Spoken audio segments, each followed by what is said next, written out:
வணக்கம் நண்பர்களே. ஃபுட்பால் வந்து சும்மா அமர்க்கலமாக போயிட்டுருக்கு. பிரேசில் வெளில போயிடுச்சு. கண்டிப்பாக ஒரு ஹேட்டர்ஸே இல்லாமல் ஒரு டீம்னா வந்து பிரேசில் தான். நெய்மாருக்கு வந்து பார்த்தீங்கன்னா கடைசியாக ஒரு வாய்ப்பு கிடச்சிது. கடைசியில் அழுதுன்னு போயிட்டார். நம்ம தலைவன் மெஸ்ஸி ரொனால்டோக்கு அப்புறம் வந்து பார்த்தீங்கன்னா நெய்மார் தான் பிரின்ஸ் அப்படின்னு நினச்சிட்டு இருந்த சூழ்நிலையில் அதுக்கான எல்லா டேலண்ட்டும் இருந்தும் வந்து பார்த்தீங்கன்னா டிசிப்ளின் இல்லாதனால தலைவன் வந்து சீக்கிரமாக அவரோட ஃபுட்பால் கேரியர் முடிஞ்சு போச்சு. இப்போ வந்து இன்டர்நேஷ்னல் ஃபுட்பாலும் அவருக்கு வந்து முடிஞ்சிச்சு. அழுதுனே போனது மட்டும் இல்லாமல் பிரேசில் வெளில போனது நிஜமாவே எல்லா ஃபேன்ஸ்க்குமே கொஞ்சம் கஷ்டமான விஷயம்தான். அவங்கள வெளில அனுப்புறது அப்படிங்கிறது நார்வே நம்ம இந்த நேரத்தில் அப்ரிஷியேட் பண்ணியே ஆகணும். ஏன்னா என்னதான் நீங்கள் சொன்னாலும் நார்வே வந்து ஒரு டார்க் ஹார்ஸு. லோடேகார்டும் வந்து ஹாலாண்டும் உள்ளே பூந்து செஞ்சிருக்காங்க. அவங்களோட பர்ஃபார்மன்ஸ்னால மட்டும் இல்லாமல் டீம் பர்ஃபார்மன்ஸ்னால நார்வே வந்து பார்த்தீங்கன்னா மார்ச் பண்ணி போயிட்டே இருக்காங்க. இந்த சூழ்நிலையில் இங்கிலாண்டை வந்து பார்த்தீங்கன்னா செஞ்சு விட்டுலாம் அப்படின்னு சொல்லிட்டு மெக்சிகோ நினச்சாங்க. ஆனால் 2-3 அப்படின்னு சொல்லிட்டு மேட்ச் முடிஞ்சிடுச்சு. ஸோ பெல்லிங்ஹாம் அண்ட் ஹாரி கேன்னால வந்து பார்த்தீங்கன்னா விக்ட்ரியை செக்யூர் பண்ணி அடுத்த லெவலுக்கு இங்கிலாண்டும் போயிட்டாங்கோ. ஆனால் இந்த வீடியோ பேசிகிட்டு இருக்கும்போது வந்து பார்த்தீங்கன்னா இன்னும் கொஞ்ச நேரத்தில் இந்த வீடியோ ரிலீஸ் ஆகி கொஞ்ச நேரத்துலேயே வந்து எனக்கு கொஞ்சம் அடிவயர்லாம் வந்து கலக்க ஆரம்பிச்சிடும். 2022 வந்து கடைசி வேர்ல்ட் கப் என் தலைவனுக்கு அப்படின்னு நினச்சி மொராக்கோ கூட அவர் தோற்று அவர் எழுதுப்போ நானும் எழுது ரொம்ப கஷ்டமாக இதுதான் லாஸ்ட் வேர்ல்ட் கப், இதுக்கு மேலே இது மாதிரிலாம் ஹார்ட் பிரேக்கே இருக்காது அப்படின்னு பார்த்தா தலைவன் 41 வயசில் வந்து திருப்பியும் வந்திருக்காப்புல. ஓகே, இவ்வளோ தூரம் வந்திருக்காங்க. ஸ்பெயின் ஒரு ஸ்ட்ராங்கான டீம் உங்களுக்கு தெரியும். ஸோ அவங்கள தாண்டி போர்ச்சுகல் போவாங்களா அப்படிங்கிறத வந்து பார்க்கலாம். ஸோ ஹார்ட் பிரேக்கா இல்லை வந்து பார்த்திங்கன்னா ஆர்கேசமா அப்படிங்கிறத இன்றைக்கி நைட் நடத்த போகிற பர்ஃபார்மன்ஸ்லேருந்து தான் வந்து பார்க்கணும். பட் இந்த டாபிக் வந்து பார்த்திங்கன்னா பேசிக்கலி இது வந்து ஃபுட்பால் பிளாக் அப்படின்றது ஏதோ ஒரு கான் ரெஃபரன்ஸ் எடுத்துகிட்டு வந்து இங்கே வைக்கிறேன் அப்படின்னு நினைக்காதீங்க. Just to get your attention, nothing else. அதை தாண்டி வந்து நான் பிளாக்னு என்ன மீன் பண்ணுறேன் அப்படின்னா ஒரு ஸ்போர்ட்ஸ் அப்படிங்கிறது எல்லா டிவைட்ஸுமே வச்சு ஸ்போர்ட்ஸ்மேன்ஷிப் அப்படின்னு சொல்கிறதே வந்து ஒரு கிரேட் மைண்ட் செட் கொண்டு வரதுக்காக தான். பட் ஐரானிக்கலி நம்ம எல்லாரோட பிறப்புலையும் வந்து பார்த்திங்கன்னா ஒரு கண்ட்ரியில் ஒரு ஜீனில் ஒரு ரேஸில் பிறக்கிறதுனால வந்து சில அட்வான்டேஜஸ் அண்ட் டிஸ்அட்வான்டேஜஸ் எல்லா ஸ்போர்ட்ஸ்லையுமே இருக்குது. அது வந்து ஃபுட்பாலில் இப்போ ரீசெண்ட் டைம்ஸ்லாம் நிறையா தெரியுது. குறிப்பாக வந்து பார்த்திங்கன்னா பிளாக் பிளேயர்ஸ் ஃபுட்பாலில் வந்து சோபிக்கிறாங்க. ஏன் ஆஃப்ரிக்கன் பிளேயர்ஸ்லாம் வந்து மின்னக்கூடாதா அப்படின்னு கேட்டிங்கன்னா நான் சொல்கிறது நான் ஆஃப்ரிக்கன் கண்ட்ரீஸில் பிளாக் பிளேயர்ஸ் எல்லாருமே வந்து பார்த்திங்கன்னா இறங்கி சும்மா கலக்கிக்கிட்டு இருக்காங்க. ஸோ ஃபுட்பாலில் இந்த கலர் கொஞ்சம் கொஞ்சமாக வந்து மாறிக்கிட்டே இருக்குது. குறிப்பாக வந்து பார்த்திங்கன்னா இந்த பிளாக் பிளேயர்ஸ் எல்லாமே மைக்ரன்ஸாக வந்து யூரோப் மட்டும் இல்லாமல் அமெரிக்காஸில் இருக்க கண்ட்ரீஸ்லையும் வந்து ரெப்ரசென்ட் பண்ணுறதுனால அங்கே மண்ணின் மைந்தர்களாக ரொம்ப நாளாக பார்க்கப்பட்டவங்க எல்லாருமே வந்து கொஞ்சம் கொஞ்சமாக குறைஞ்சிக்கிட்டே வராங்க அப்படிங்கிறத பற்றி நிறைய பேர் பேசியிருக்காங்க. நம்மளே இதுக்கு முன்னாடி பேசின வீடியோவில் வந்து அதை பற்றி பேசியிருக்கோம். பட் இதில் வந்து ஏன் பிளாக் பிளேயர்ஸ் வந்து இவ்வளோ தூரம் வந்திருக்காங்க, இதில் ரேஷியெல்லாம் நிறையா காரணங்கள் இருக்கா அப்படின்னு சொல்லிட்டு வந்து நம்ம வந்து நிறையா சொல்ல போகிறோம். ஸோ பேசிக்லி நான் ஒரு ரேசிஸ்ட் மனப்பான்மையில் அதை சொல்கிறேன்னு நினைக்காதீங்க. பட் சில பிட்டர் ட்ரூத்லாம் இருக்குது. இதை கேட்டு நான் ரேசிஸ்ட்டு நீங்கள் நினச்சிங்கன்னா வேலண்டினோ ராசி தெரியுமா, அவன் தாண்டா ரேசிஸ்ட்டு. அஜித் குமார் தெரியுமா, அவன் தாண்டா ரேசிஸ்ட்டு. F1 படத்தில் நடிச்சானே பிராட் பிட்டு, அவன் தாண்டா ரேசிஸ்ட் அப்படின்னு சொல்லிட்டு இந்த நான் ரேசிஸ்ட் கண்டென்ட்குள்ளே வந்து போகிறேன். ஸோ பேசிக்கலி யூரோப்பியன் கண்ட்ரீஸில் வந்து பார்த்தீங்கன்னா ஃப்ரான்ஸில் தான் இருக்கிறதுலே அதிகமான பிளாக் பிளேயர்ஸ் வந்து ரெப்ரசென்ட் பண்ணுறாங்க.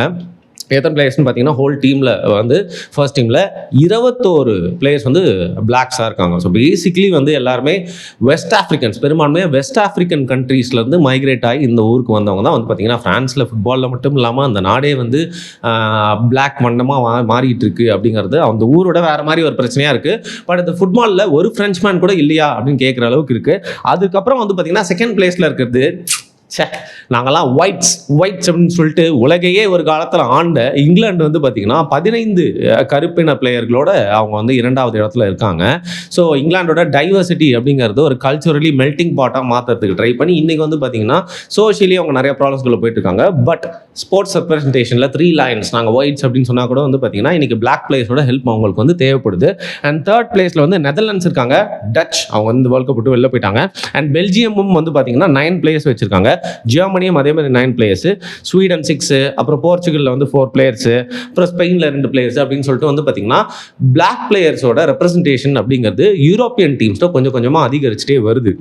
சரி, இதெல்லாம் எதுக்குப்பா எடுக்கிறாங்க, அது எங்களுக்கு தெரியாதா அப்படின்னு கேட்டிங்கன்னா வந்து ரொம்ப ஈஸி, நீங்களே கண்டுபிடிச்சிருப்பீங்க. ஆஃப்கோர்ஸ் பிளாக் பிளேயர்ஸ் எப்பயுமே வந்து ஃபாஸ்டஸ்ட்டாக இருப்பாங்க. நீங்கள் ஃபீஃபா விளாட்றவங்களா இல்லை பெஸ் விளாட்றவங்களா ப்ரோவல்யூஷன் சாக்கர் விளாட்றவங்களா இருக்கீங்க அப்படின்னா அதிகமான பேஸில் பெரும்பான்மையாக வந்து பார்த்திங்கன்னா எல்லா வருஷமே வந்து பிளாக் பிளேயர்ஸ் வரதுக்கான வாய்ப்பு அதிகமாக இருக்குது. அதை வச்சு நம்மளுக்கு தெரியும் அவங்களுக்கு வந்து பார்த்திங்கன்னா ஸ்பீடு, அதுக்கப்புறம் அந்த டக்குன்னு ஒரு பர்ஸ்ட் ஆகி உடனே ஆக்சலரேஷன் எல்லாத்தையுமே வந்து பார்த்திங்கன்னா பிளாக் பிளேயர்ஸ் வந்து விங்கர்ஸாக வந்து சிறப்பாக செயல்படுவாங்க, ஸ்ட்ரைக்கர்ஸாகவும் செயல்படுவாங்க அப்படிங்கிறனால எடுப்பாங்கன்றது உங்களுக்கு தெரியும். ஆனால் இப்போ நம்ம பார்த்துட்டு இருக்க இந்த யூரோப்பியன் டீம்ஸில் கடந்த 15-20 வருஷமாக தான் இந்த மாற்றம் வந்து ஏற்பட்டிருக்கா அப்படின்னா இல்லை. பிரேசிலோட ஒரு பெரிய சக்ஸஸ்க்கு வந்து பார்த்திங்கன்னா இந்த பிளாக் பிளேயர்ஸை உள்ளே கொண்டு வரணும்னு சொல்லிட்டு வந்து 70களில் ஒரு ப்ராப்பரான ஒரு மிக்ஸ்டு ஒரு டீம் இருந்தால் நல்லாயிருக்கும் அப்படிங்கிறது ரிசர்ச் பண்ணி பண்ணிருந்தாங்க. பீலே வந்து ஒரு லெஜெண்ட், ஒரு பிளாக் பிளேயர் தான். அதை தாண்டி வந்து பார்த்தீங்கன்னா நடுவில் பீலே அவர்களோட காலம் முடிகிறப்போ வந்து பார்த்தீங்கன்னா பிரேசிலுக்கு ஒரு கொஞ்சம் ஒரு டிக்ளைன் மாதிரி வந்துச்சு. என்னடா இது நம்மளாம் வந்து செம்ம டீம் ஆச்சு, என்ன ஆச்சு அப்படின்னு பார்த்தா அப்போது அந்த டீமில் வந்து ஸ்பீடு, ஏன்னா பிரேசில் பிளேயர்ஸ்லாம் ரொம்ப ஃப்ளாம்போயின்ட்டு, டெக்னிக்கலி சும்மா பின்னிடுவாங்க, பட் ஸ்பீடு லேக் ஆகுதுன்னு சொல்லிட்டு அப்போது பிரேசில் டீம் மேனேஜராக இருந்தவர் பிளான் பண்ணி சூப்பராக வந்து பார்த்தீங்கன்னா அந்த பிளாக் பிளேயர்ஸும் இன்க்ளூட் பண்ணி ஒரு மிக்சட் டீமாக வந்து அதற்கப்புறம் 5 வேர்ல்ட் கப்பை வந்து சும்மா ஜெயிச்சுட்டு சும்மா 5 ஸ்டாரோட இன்னைக்கு வரைக்கும் கெத்தாக இருக்கிறாங்க. தோத்தாலும் வந்து பார்த்தீங்கன்னா வேர்ல்டு சாம்பியன்ஸ்னால் வந்து அதாவது இட்டர்னல் சாம்பியன்ஸாக இன்னைக்கு வரைக்கும் பார்த்தீங்கன்னா அவங்க தான் இருக்காங்க. ஃபுட்பால்னாலே பிரேசில் தான் அப்படின்னு இருக்குல்ல. ஆனால் அதற்கப்புறம் கொஞ்சம் கொஞ்சமாக அதை புரிஞ்சுக்கிட்டு வந்து பார்த்தீங்கன்னா யூரோப்பியன் கண்ட்ரீஸும் அதை வந்து இம்ப்ளிமெண்ட் பண்ண ஆரம்பிக்கிறாங்க. குறிப்பாக வந்து இங்கிலீஷ் பிரீமியர் லீக்ல 43% ஆஃப் பிளேயர்ஸ், அதாவது 43% ஆஃப் பிளேயர்ஸ் இருக்கிறவங்கன்னு இல்லை, நம்மளோட கேம் டைமில் 43% ஆஃப் பிளேயர்ஸ் வந்து பார்த்தீங்கன்னா பிளாக்ஸ் தான் இருக்காங்க.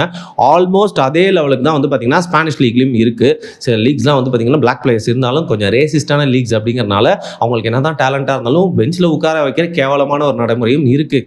ஒரு பெரிய லீக் அப்படி இல்லைன்னா கூட வந்து பார்த்தீங்கன்னா MLS, அதாவது அமெரிக்காவில் நடக்கிற லீக் ஃபுட்பால் இருக்கு இல்லையா, அவங்க சாக்கர்னு வைங்க, அதுலேயே வந்து பார்த்தீங்கன்னா வந்து நிறைய பிளாக் பிளேயர்ஸ் வந்து விளையாடுறாங்க. 70% பிளாக் பிளேயர்ஸ் இருக்காங்க சொல்கிறாங்க. ஏன் நம்ம யூஎஸ் நேஷனல் டீம் இருக்குல்ல ஃபுட்பாலில், அதுலேயே 12 பிளாக் பிளேயர் விளாட்றாங்க. இந்த நேரத்தில் நான் ஒரு விஷயம் சொல்லி ஆகணுங்க. யூஎஸ் கேமில் வந்து ஒரு பிளேயருக்கு வந்து ரெட் கார்டு கொடுத்துட்டான் ரெஃப்ரி. அதுக்கப்புறம் அந்த ட்ரம்ப் வந்து ஃபோன் பண்ணி மாட்டிருக்காப்புல. அதுக்கப்புறம் அந்த ரெட் கார்டையே வந்து மேட்ச்லாம் முடிஞ்சதுக்கப்புறமா திருப்பி வாங்கிட்டாங்களாம். இது எந்த அளவுக்கு ஒரு ரவுடித்தனம் பாருங்கள். உலகத்தில் மற்ற நாடுகளை வந்து அடக்கியான ரவுடித்தனம் பண்ணுறது மட்டும் இல்லாமல் விளையாட்டுலையும் வந்து இப்படி கேளமா பண்ணுறியா ட்ரம்ப் அப்படின்னு சொல்லிட்டு உலகமே காரி துப்பிட்டு இருக்கு. கடைசியில் யூஎஸ் இந்த வேர்ல்ட் கப்பை ஜெயிச்சாங்க அப்படின்னா வந்து நிறைய பேர் ஃபுட்பால் பார்க்குறதே நிறுத்திடுவாங்க. ஏன்னா ஃபுட்பால்னே சொல்லாமல் சாக்கர்னு கூறிட்டு இருக்காங்க. சரிங்க, டைவர்ட் ஆகி போவேனா. ஸோ பேசிக்லி பிளாக் பிளேயர்ஸை தேர்ந்தெடுக்கிறதுக்கான ஜஸ்ட் பிகாஸ் ஒரு ஸ்பீடு, அதுதான் காரணம். ஒரு ஸ்டீரியோ டைப் அதில் வந்துடக்கூடாது இல்லை. பட் சயின்டிஃபிக் ரீசன் என்ன அப்படின்னு பார்த்தீங்கன்னா ஹியூமன்ஸ்க்கு வந்து fast Twitch and slow Twitch அப்படின்னு சொல்லிட்டு 2 விதமான ஃபைபர் மசில் இருக்குது. அதில் பேசிக்காக வந்து பார்த்தீங்கன்னா டைப் 2 அப்படிங்கிறதுல வந்து பவர் ஸ்பிரிண்டிங், ஜம்பிங், டக்குன்னு ஓடுறது, அந்த பவர் எடுக்கிறது, அதுக்கப்புறம் வந்து ஜம்ப் பண்ணி ஹையாக போகிறது, இந்த மாதிரி விஷயங்கள்லாம் பார்த்தீங்கன்னா டைப் 2ல் இருக்கும். இந்த டைப் 1ல் வந்து என்டியூரன்ஸ், ரொம்ப தூரம் ஓடுறது, ரொம்ப ஸ்டாமினா எடுத்துக்கிறது, நிறைய டைம் ஒரே விஷயத்தை பண்ணுறது அப்படிங்கிற மாதிரி வந்து டைப் 1ல் இருக்கும். ஸோ இதில் வந்து பார்த்தீங்கன்னா இந்த ஸ்ப்ரிண்டிங் அபிலிட்டிஸ் நிறையா வந்து பிளாக் பிளேயர்ஸ்க்கு இருக்க மாதிரி ஒரு விஷயம் இருக்குது. அது மட்டும் இல்லாமல் நான் ஏற்கனவே சொன்ன மாதிரி உலகத்தில் ஒவ்வொரு இடத்துல பிறக்கிறவங்களும் வந்து பார்த்தீங்கன்னா வெவ்வேறு மாதிரி தெரியுறாங்களே, அதே மாதிரி அவங்களுக்கு வெவ்வேறு எபிலிட்டிஸும் இருக்குது. மலை பிரதேசத்தில் இருக்கவங்களுக்கு பார்த்தீங்கன்னா லங்ஸ் வேறு மாதிரி செயல்படும், மூச்சு காட்டுறவங்க உள்வாங்குற விதம் வேறு மாதிரி இருக்கும்ல. அதே மாதிரி தான் ஆப்பிரிக்காலே எல்லாருமே வந்து பிளாக்காக இருந்தாலும் வெஸ்ட் ஆப்பிரிக்கன் கண்ட்ரீஸில் இருக்கவங்களாம் வந்து பார்த்தீங்கன்னா அந்த ஸ்பீடு டப்புன்னு எடுப்பாங்களா, ஆக்சலரேஷன், அந்த டக்குன்னு வந்து ஒரு பம்ப் அப் ஆகி ஸ்பீடாக உடனே எடுத்து ஓடுறது, அதில் வந்து பார்த்தீங்கன்னா அவங்களாம் ரொம்ப திறன்பட இருக்காங்களாம். அதே பிளாக்ஸ் ஈஸ்ட் ஆஃப்ரிக்காவில், ஃபார் எக்ஸாம்பிள் கென்யா மாதிரியான கண்ட்ரீஸில் வந்து பார்த்தீங்கன்னா என்டியூரன்ஸு, உதாரணத்துக்கு 100 மீட்டர் டேஷில் நிறையா வந்து பார்த்தீங்கன்னா வெஸ்ட் ஆஃப்ரிக்கன் கண்ட்ரீஸில் இருக்கவங்களாம் வந்து ஜெயிப்பாங்க, கேரிபியன், ஜமைக்கா கண்ட்ரீஸ்லாம் வந்து ஜெயிப்பாங்க அப்படின்னு கூட வச்சுக்கலாம், எக்ஸப்ஷன் தாண்டி. ஆனால் ஈஸ்ட் ஆஃப்ரிக்கன் கண்ட்ரீஸ் தான் எப்போவுமே வந்து பார்த்தீங்கன்னா இந்த மேரத்தானில் வந்து வின் பண்ணுறது அதிகமாக இருக்காங்க. அதை தாண்டி யாருமே வின் பண்ணலாம்லாம் சொல்ல மாட்டேன், பட் எக்ஸப்ஷனலாக நிறைய வாட்டி ஜெயிக்கிறவங்க பார்த்தீங்கன்னா வந்து ஈஸ்ட் ஆஃப்ரிக்கன்ஸாக இருக்காங்க. ஸோ நீங்கள் என்ன தான் பிளாக்ஸாக இருந்தாலும் ஆஃப்ரிக்காலே ஈஸ்ட் வெஸ்ட்டில் பிறந்தா உங்களுடைய ஜீனில் வெவ்வேறு மாதிரியான திறமைகள் இருக்குது பெரும்பான்மையாக அப்படிங்கிறது வந்து ஸ்போர்ட்ஸ் சயின்ஸில் வந்து ஏற்கனவே நிரூபிக்கப்பட்டது. ஸோ நம்ம ஏதோ வந்து பார்த்தீங்கன்னா ஸ்டீரியோ டைப்பில் சொல்கிறது எல்லாம் இல்லை. அதையும் தாண்டி முக்கியமாக இப்போ வந்து ஃபுட்பாலில் ஓடுறது அப்படிங்கிறது ரொம்ப முக்கியமான விஷயம். அது ஸ்பீடாக ஓடுறதும் முக்கியம், என்டியூரன்ஸும் முக்கியம். அதையும் தாண்டி வந்து ஹெடர் கோல்ஸ்லாம் போடுறதுக்கு நீங்கள் ஜம்ப் பண்ணணும். இந்த மாதிரி எல்லா விஷயத்துக்குமே வந்து பார்த்தீங்கன்னா ஃபிசிக்காலிட்டி, இந்த மாதிரி எல்லா விஷயத்துக்குமே வந்து பார்த்தீங்கன்னா பிளாக் பிளேயர்ஸ் வந்து ரொம்ப ஈடுபாடோட அதெல்லாம் வந்து பக்காவாக பண்ணுறாங்க. அதையும் தாண்டி வளரும் சூழ்நிலை, ஒரு கஷ்டத்தில் பசின்னு சொல்லுவாங்கள்ல, அதாவது அவங்களுக்கு ரொம்ப பாவர்ட்டிலேருந்து வர்றதுனால இந்த வாய்ப்பை பயன்படுத்திக்கிறது, இந்த மாதிரி நிறைய விஷயங்கள்லாம் கல்ச்சுரலியும் கனெக்ட் ஆகிருக்கிறதுனால பிளாக் பிளேயர்ஸை ஈஸியாக ஸ்கவுட் பண்ணி எடுத்து அவங்களுக்கு டேலண்ட்டையும் பார்த்தீங்கன்னா நர்ச்சர் பண்ணி அவங்கள ஒரு பிளேயராகவும் மாற்றி அவங்க கிட்ட அந்த ரிசல்ட்டும் வாங்க முடியுது அப்படிங்கிறது தான் இவ்வளோ நாள் ரிசர்ச்சஸில் கண்டுபிடிச்ச விஷயம். அதை தாண்டி வந்து பார்த்தீங்கன்னா ஸ்பீடில் ஒரு முக்கியமான ஒரு மேட்டர் இருக்குது. இதில் வந்து பார்த்தீங்கன்னா ACTN3 அப்படிங்கிற மேட்டர், இது வந்து ஸ்பீட் ஜீன் அப்படின்னு சொல்லுவாங்க.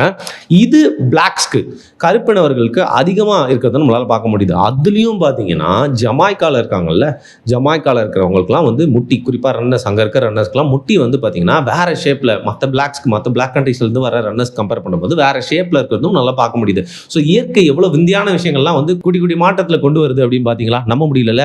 ஆனாலும் அதாங்க நெசம். ஸோ இதில் குறிப்பாக நம்மளோட அந்த ஜீன்லேயே வந்து யார் வந்து ரொம்ப தூரம் ஓடலாம், யார் ஸ்பீடாக ஓடலாம் அப்படிங்கிறது ஆல்ரெடி எழுதப்பட்டிருக்கு. இப்போது ஓடும் போது கண்டிப்பாக எல்லாருக்குமே வலிக்கும், மசில்லாம் டேர் ஆகும் இல்லையா?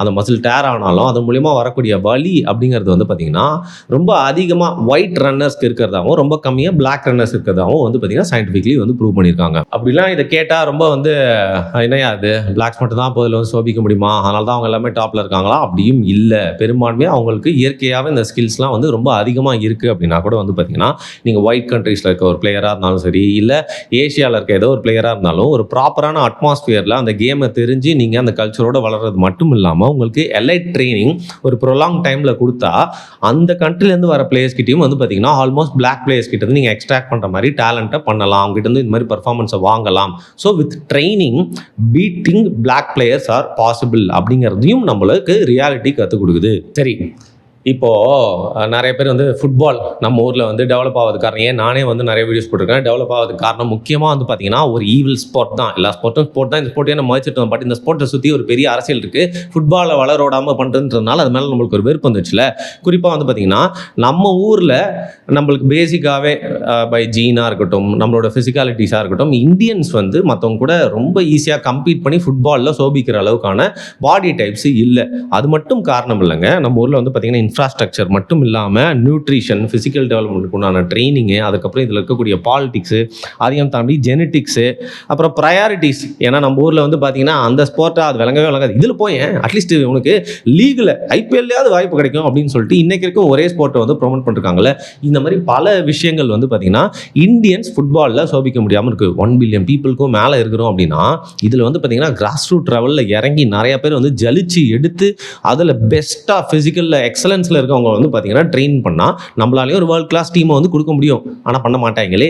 எந்த அளவுக்கு ஒரு ஏஷியன் கேம்ஸில் கூட, ஏஷியா கப்பில் கூட வந்து இந்தியன் டீம் ஃபுட்பால் டீம் கலந்துக்கவே கூடாது அப்படிங்கிறதுக்காக கங்கணம் கட்டி இன்னைக்கு வரைக்கும் செயல்பட்டு இருக்காங்க ஒரு குரூப்பு. அதுவும் குறிப்பாக அந்த குரூப்பு பண்ணுற பாலிடிக்ஸ் வந்து பார்த்தீங்கன்னா ஃபுட்பால் தலையெடுத்துடவே கூடாது அப்படிங்கிறதுல ஃபுல் அண்ட் ஃபுல் உறுதியாக இருக்காங்க. இப்போ பிளாக்ஸ் வந்து ஃபுட்பால் இந்த மாதிரியான விஷயங்கள்லாம் இல்லை ரன்னிங்கில் வந்து பார்த்திங்கன்னா வந்து சோபிக்கிறாங்களே.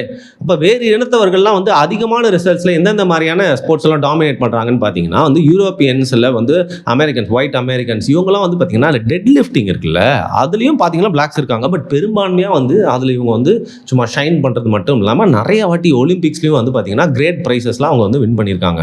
ஸ்விம்மிங் இதுலேயும் பார்த்தீங்கன்னா வந்து கம்பேரிட்டிவ்லி பிளாக்ஸை கம்பேர் பண்ணும்போது ஒயிட்ஸ்க்கு வந்து இதில் வந்து டாமினன்ஸ் ரொம்ப அதிகம். இப்போ மைக்கேல் ஃபெல்ப்ஸோட பாடி சும்மா எடுத்துக்கலாம். அவரோட பாடியோட அந்த ஸ்ட்ரக்சர் பாருங்கள், அவரோட டார்சோவே வந்து டிஃப்ரெண்ட்டாக இருக்கும். அது மட்டும் இல்லாமல் லங்ஸோட கெப்பாசிட்டி அப்படிங்கிறதே வந்து பார்த்தீங்கன்னா ஒயிட்ஸ்க்கு இந்த ஸ்போர்ட்டில் ரொம்ப டிஃப்ரெண்ட்டாக செயல்படுது. அப்படிங்கிறனால கம்பேரிட்டிவ்லி பிளாக்ஸோட அக்வாட்டிக்ஸில் வந்து ஒயிட் அத்லெட்ஸ் வந்து சும்மா பின்னி பெடல் எடுக்கிறாங்க. அது மட்டும் இல்லாமல் இது ரொம்ப ஈஸியான விஷயம் வின்டர் ஸ்போர்ட்ஸ். ஏன்னா உங்களுக்கு தெரியும் பெரும்பான்மையாக கருப்பினத்தவர்கள் வந்து பை நேச்சர் பனி இருக்கக்கூடிய இடங்களில் வந்து அவங்களோட நாடுகள் இல்லையா. அதனால வந்து வின்டர் ஸ்போர்ட்ஸில் பனி படர்ந்த இடங்களில் நடக்கக்கூடிய ஸ்போர்ட்ஸில் வந்து பார்த்தீங்கன்னா பெரும்பான்மையாக வந்து வெள்ளை இனத்தவர்களே கருப்பர்களை கம்பேர் பண்ணும் போது வந்து பார்த்தீங்கன்னா வந்து மோஸ்ட் ஆஃப் ஃபர்ஸ்ட் பிளேஸை அடிக்கிறாங்கப்பா. ஜிம்னாஸ்டிக்ஸ் யார் இதில் ஃபஸ்ட்டுன்னு சொல்லிட்டு உங்களுக்கே தெரியும்.